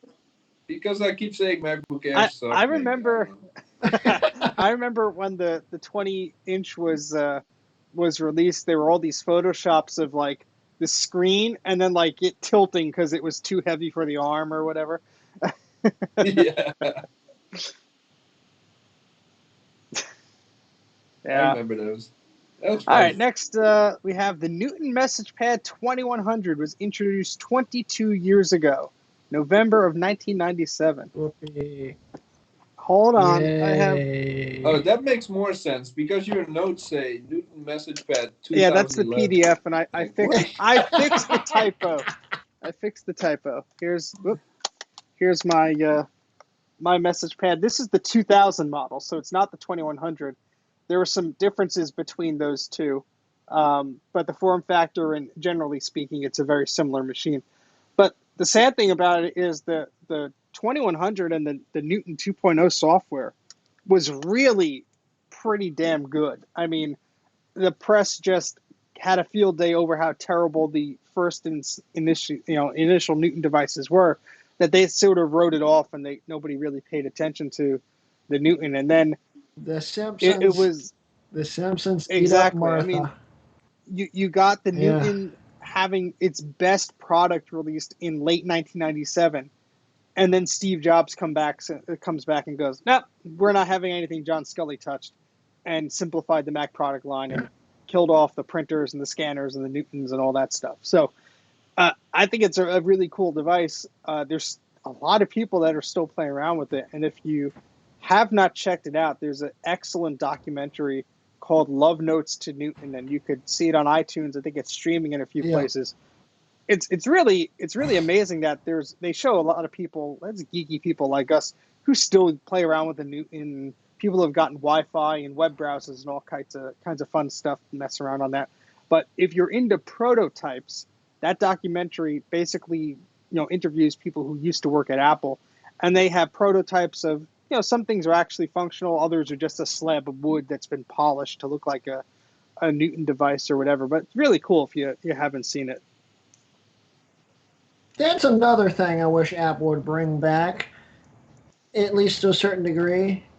Bring back really high-end printers and make them nice and streamlined to actually work properly. I think that would be But nice. wasn't it for a while they had Yeah. some Samsung branded printers in their Apple store that was only exclusive to the Apple store? This I'm talking maybe 5-10 years ago. It was like I think they actually had some in the late 90s too that were color matched to the iMacs, if I remember Yeah, correctly. absolutely. yeah, but this Yeah. was fairly Epson, recently. yeah. They were like, I think they were just rebranded or a slightly different model. I think they were Samsung or some other company. I think it was either an inkjet or a laser. I honestly don't recall which, but they were like Well, exclusive. Apple's the biggest company in the world. They could bring back Well, printers. that's the thing. They can I don't know afford if it. Yeah, but I don't yeah, want that's the them to. thing. They weren't making probably a profit on them, Why? so I don't think they do that anymore. Because I don't want to pay $600 for a printer. And if Apple Yeah, but if makes it one, actually works that's better how than the much it'll crappy cost. HP printers out there on the market, But you know what they're gonna do? They're gonna just like if exactly what Apple did in the '90s, they're gonna buy the Canon or the HP, guts and just slap a plastic case on it and call it an Apple product. Yeah, and it's gonna have a freaking T2 chip. So if you want to print from a G4, it won't do it. No. Apple, if you stay out of the That printing T2 business, chip will say your dot matrix ribbon is has been turned too many times. You can't get any more ink out of this. You got to go buy a new one. Not far off of what printer companies do today with those little chips in their ink tanks and all that garbage. yeah, But Yeah. But there's yeah. some very good websites out there with step by step for pretty much every printer out there to reset that I've chip. gone through the whole buying the ink kit for, I think it was an Epson 420NX or something like that, or 240 or whatever it was, and it was the little ink kit you put in there and refillable, and yeah, it worked for a while, and then I got ink all over my hands and the stupid thing stopped working. Yeah, I did that for one of my mother's HP printers, and the frickin' cartridge sprung a leak, leaked all over the table, stained the table, and then it also clogged all the jets and broke the Yeah, frickin' printer. I mean, these days the printers are so cheap, it's like, all right, doesn't matter, but Yeah, but what I'm saying is they should bring back like a laser jet. You can't go wrong with laser yeah, but jet. that's the thing. There are people in Apple's view, they've axed the optical drive, they axed the headphone jack. Do they, with a portable screen that people use as a credit card, processing terminal and a ticket thing and all this stuff? Do you need to print anything anymore in Apple's eyes? I mean, yeah, for business, sure, but are they going to sell enough printers to justify them? Honestly, let's think about it.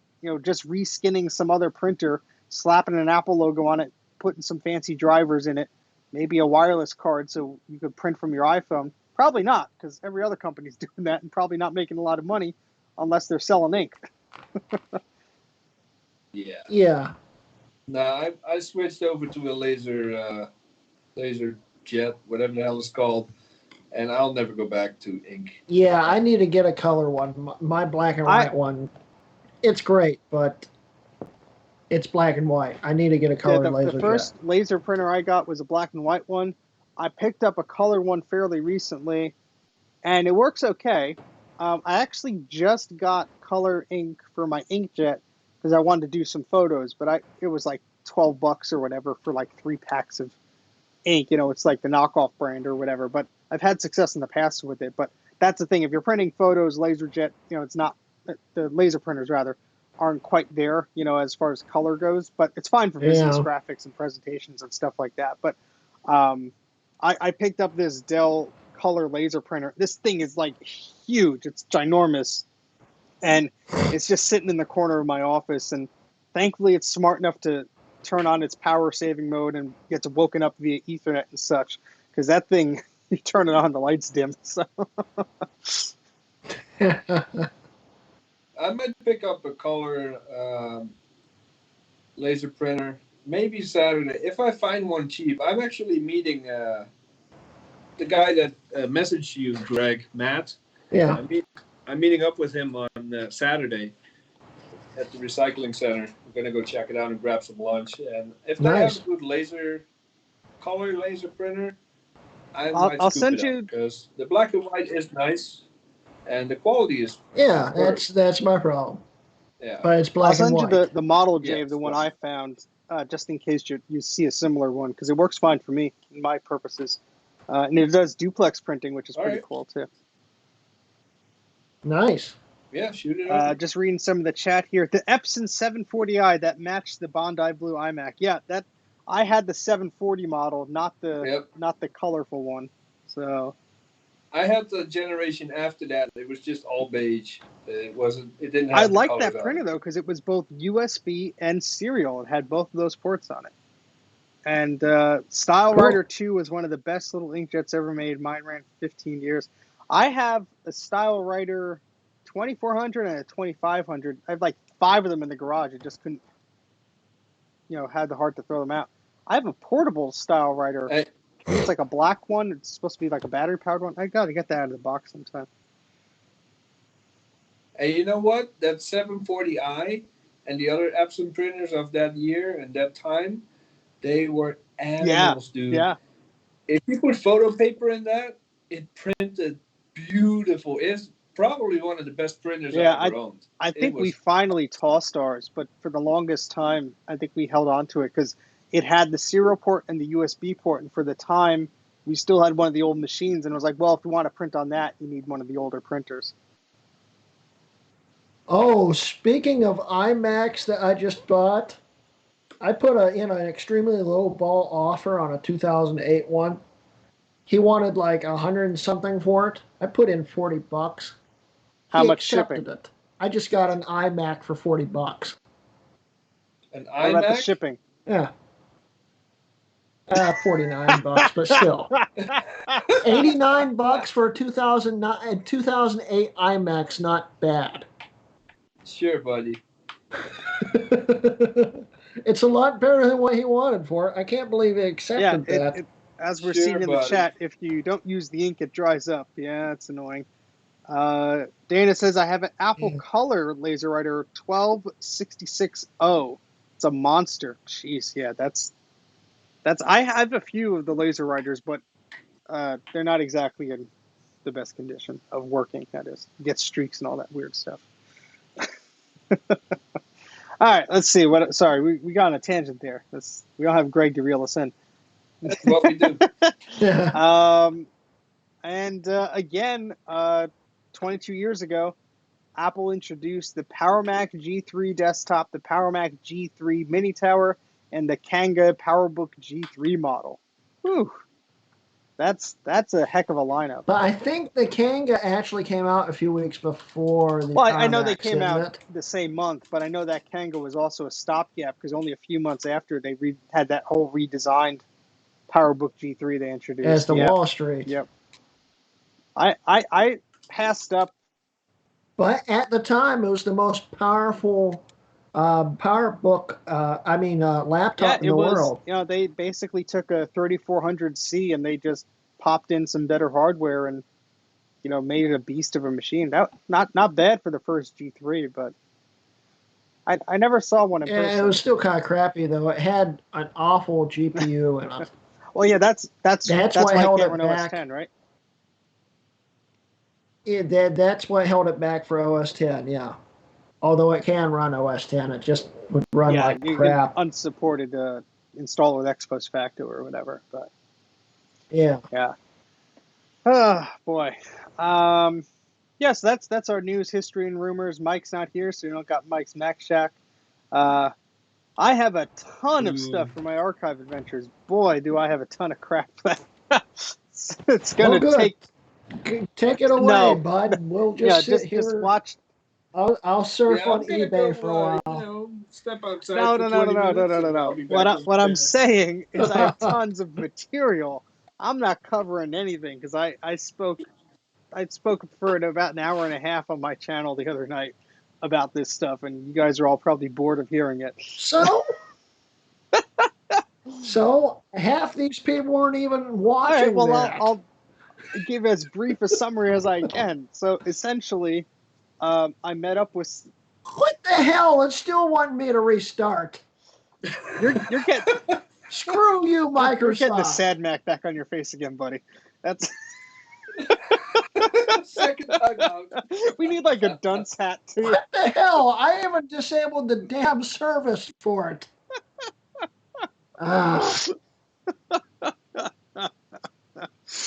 Oh boy. If this PC wasn't so expensive, I'd take a hammer to it right now. Do it anyway. It's worth it. Feel better. And Greg gets disconnected from the stream as he's beating it with a hammer. Well, yeah. So what happened was there was a guy on Facebook, one of the Mac groups, I forget which one, and he had a bunch of Apple service documentation and books and discs and things. And for a while, he was trying to sell it back in the summer. I think he had a few offers, but nobody really took him up on it. And some guys overseas wanted it, but the shipping was like over $600 and such. Really nice guy. He just didn't want to see the stuff get tossed out. And so, yeah, I messaged him initially. He wanted a little more than I was willing to pay. A few months go by. I messaged him again. He's like, you know what? I just want it gone. I won't beat you up on the price. Why don't you come up, see what you want, and we'll discuss it. So last Monday, I met up with him. Last week, rather, I met up with him. And really nice guy. He worked as an Apple IT professional in his school there from around 85 all the way up to the mid to late 90s. And so he accumulated all these documents and such. And what was really cool is, he kept a lot of them in pretty good condition. And yeah, he said they tossed a lot of stuff out, but, for whatever reason, he'd like to, he felt like he needed to keep some of the books and the manuals and stuff. So even though there wasn't much hardware left over, he had a lot of documentation. And so that's what I ended up picking up, a boatload of books, a few boxes full of, Apple manuals and service schematics and recall notices and a lot of internal documentation. It's a treasure trove of, of a time capsule, essentially. And I got my work cut out with me to archive. I probably use some of these guys' help here in doing that. But what is interesting about this stuff is it's not really the type of stuff you would see publicly from Apple. It was only the type of thing that if you were an IT service professional, you were managing a group, a school, or a business or whatever, you would get this stuff from Apple. You'd subscribe to it. You'd have to pay for it. They'd mail you updates and stuff. So got a bunch of those goodies. I did a live stream. Check out the Mac 84 channel for that stream if you want to see some of the goodies. I'll probably be doing more on that, but I didn't even look through all the boxes yet, to be honest. So there's a lot more to look at, but that was really exciting to find that type of stuff because most of it's tossed these days. I mean, who's going to hold on to that stuff, especially for 30 years or so? So it was interesting to see that stuff in that condition. So when I saw the opportunity for that, I jumped on it, and I thought that was a pretty neat find because you don't see that stuff every day. So yeah, that'll be my archive adventures for the next foreseeable future, I'm sure, picking out little bits and pieces in there. I know Jay saw some recalls. That was a heck of a score for sure. Oh yeah. By the way, Greg, I saw you trying to dodge the sad Mac, but it didn't work. I just put it right back over. It didn't work. What are you talking about? Don't say anything. Damn it. What? Nothing. It followed you. Steve, what are you doing? I have no idea what anybody's talking about. I'm just an innocent person here minding my own business. Uh-huh. Oh boy, this is too fun. So that's my archive adventures for a bit. I do have a what were they smoking thing here. Let's see if YouTube wants to actually like the link here. I'm gonna paste it in the chat. I don't know if I can get it on screen here, but I'll at least paste it in the chat. So this guy, don't tell him. Hey. Okay, cut it out, Steve. Jeez. That's awesome. So we, I have to wait for the stream to catch up. So when he shifts on Skype, I have to. Oh wait. my God! yes, this guy first. There's a problem with this. He has a Macintosh PowerBook computer 230C docking station, keys, all original software, blah blah blah. There was never a 230C. There was a 270C. So unless I'm forgetting, I'm looking at Mac Tracker Condition. now because I'm making sure I'm not Condition. crazy. But Condition. I'm sorry. Condition. What about condition? Condition is good. Very good considering the obvious blemishes and cracks or other. Yeah, so there was no 230C, and you can't get close enough on any of these photos to actually read the, no, it is a 230. It says right there. So I think maybe he's just, smoking something weird here. And that price of $5,400, at least the shipping's free. But like, I'd say, But they have cracks and blemishes. it's not even a 2300 Duo. It's a 230. You can see on one of the pictures there. I see what the problem is. What? What's the problem? What? I just lost Skype for a second. The guy lives in Delmar, New York. They're all crazy up there. Yeah. Yeah, I love that he marks this this old, cranky HP inkjet printer as like a bonus. Like, who wants to put that printer's not worth the shipping to send it to you? It's so ridiculous. Oh my God. I mean, I think I had one of those as a kid. the Duo dock is a nice find. I mean, usually the power supply. There's two. Yeah, there's two of them, and there's an external hard drive, an external Apple CD drive. I mean, honestly, $100-$200 just because, max maybe because things are working, but $5,400. That's You can almost buy a new yeah. MacBook Pro That's for that. maybe that's what this guy's doing. He's upgrading his station. Yeah, So, right. what do you think this guy was smoking? What about you, Jay? I think he was smoking old G3 Tower dust bunnies. What about you, Greg? I'll one up that and In a say crack pipe. blown G3 tower power supply. I'm saying Because I've gotten pretty high on my G3 power supply. I'm saying he took the leaking capacitors from the power supply on the Duo, and he ground that up and he smoked that because that's probably what he's doing to get a price like that. And that's quite elaborate. Well, you got to go the extra mile, I guess. That's oh boy. So yeah, that's the what were they smoking here. Guess we move on to our shameless self promotion. We talked a little about what we were doing at the top of the show, but we'll start with you, Jay. Anything coming up exciting for you? Nothing currently comes to mind. I just did a few very thrilling videos about puck mice. Ooh. I think I've covered about everything there is to cover about those things now. Let's see. I got nothing. I might actually have some free time on my hands soon with no videos, no nothing. So, yeah, nothing. All right. What about you, Greg? Well, considering now I have that other iMac, I'm going to be doing a weird iMac series probably. That's going to be the Short title, one. Weird iMac. Compare all three of that aluminum generation.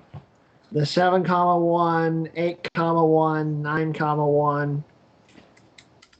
And I think that would be kind of neat and extremely boring for a lot of people. And I'm going to be working on that black book some more. The whole keyboard is full of tabby cat hair. That's lovely. I can't get the hair You can build out your of own the cat. keyboard. Yeah, you could with all the hair that's in it. And I'm actually looking for a new top case because it's that nasty and I can't get the hair out. Yeah, I didn't realize it until I started trying to clean the keys on it.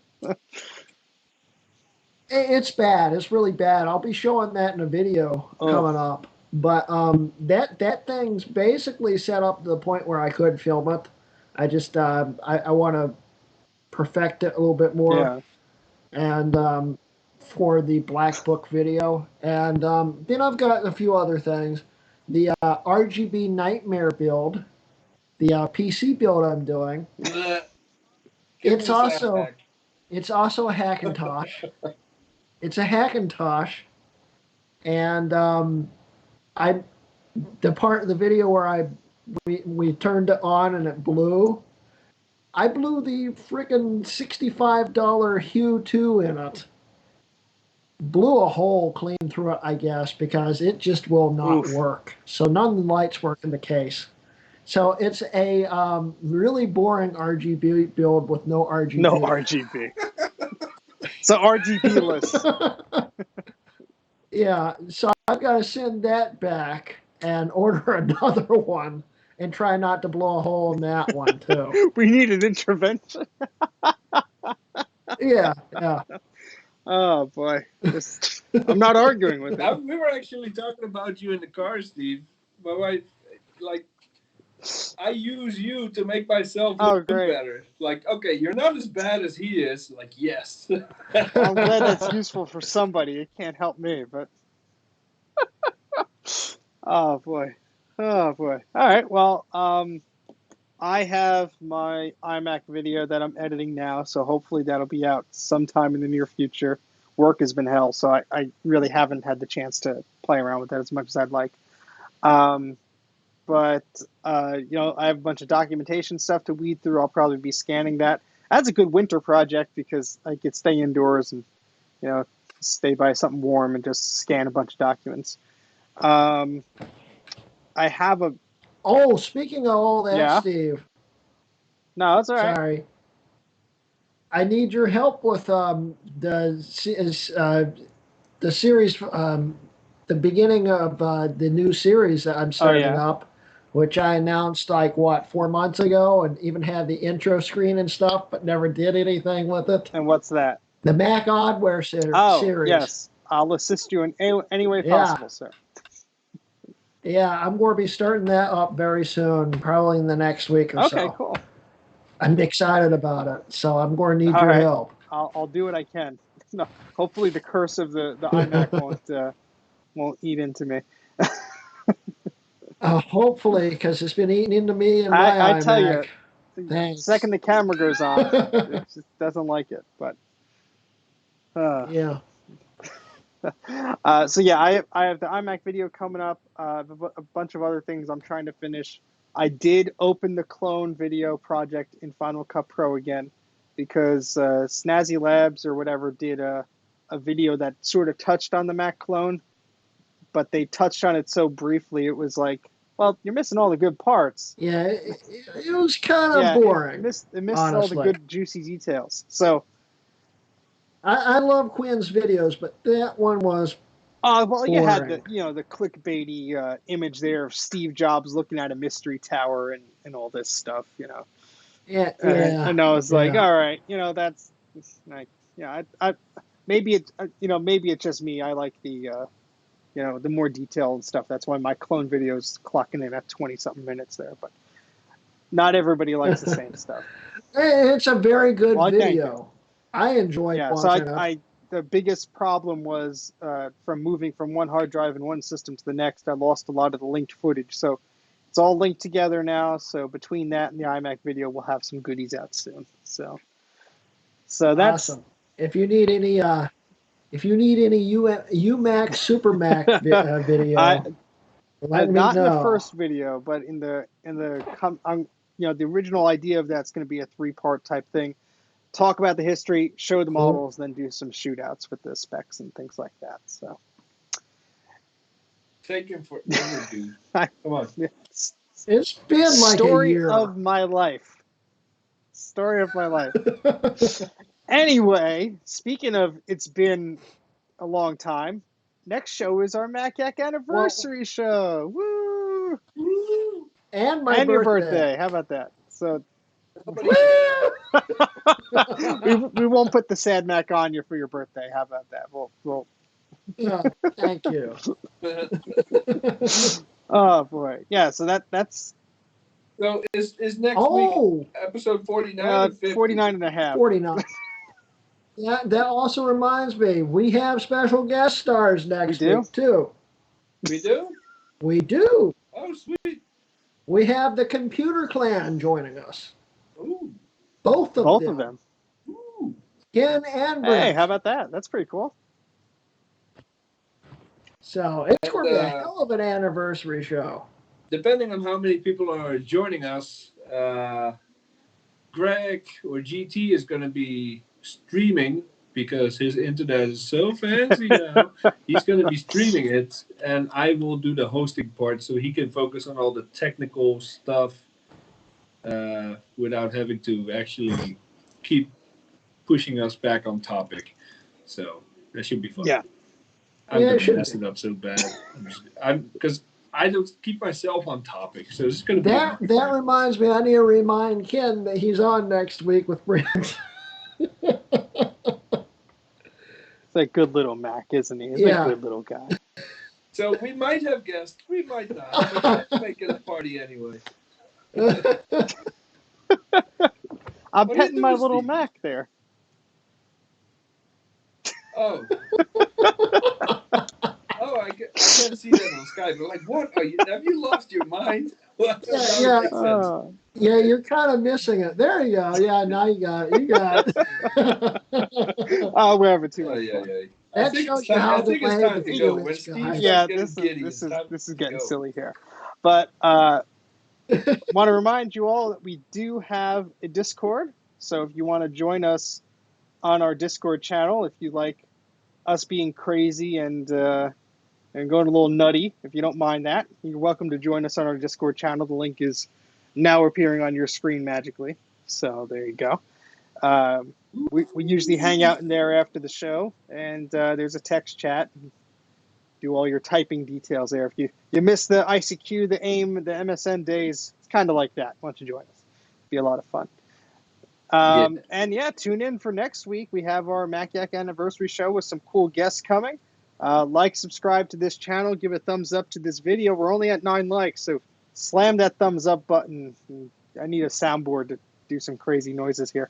If you like the Happy Mac, click the thumbs up button. How about that? And follow us on Twitter. The handle is Mac Yak Podcast. Hey, Whoa, what? we're getting close to You 400 scared me. I subs. thought I broke something here. Nice. 385. Not bad. I will take all the credit for that. Yeah. But spread the word. Tell your friends. We want to gain as many followers as we can. I'm reading the word like, and I'm saying. Yeah, you can't start a proper cult without Yes, a lot and of we need a followers. lot of followers here, so we could eventually have a Mac Yak in person. That would be just insane. So spread the word. Tell your Oh, yeah. friends. Well, the nice thing is we're all on the same side, except I think Rocky's still in a different time Oh, zone. we haven't seen Rocky in 6 months anyway. Yeah, but poor still. Rocky. We're close enough now that we could probably do it, except maybe Rocky. He's in Kansas. But still. Yeah, well, like I said on Steve's stream, we all need to meet up at Steve's house and have a recapping Yes. party. I think that's well overdue. But That'd be awesome. You guys have fun, because I'll just blow up the boards. Well, you're not allowed to touch anything. you'll be gagged and bound in the corner of the room, not allowed to touch anything. With a sad black face on your face. We'll put a mask over him. That's what we'll have to do. All right. Well, I guess that's about it. So, thanks for joining us. Hope to see you guys in the next show. And it's now safe to switch off your Macintosh. So, thank you guys for joining Mac Yak. See you guys next time. See you on Discord. See ya. See you guys.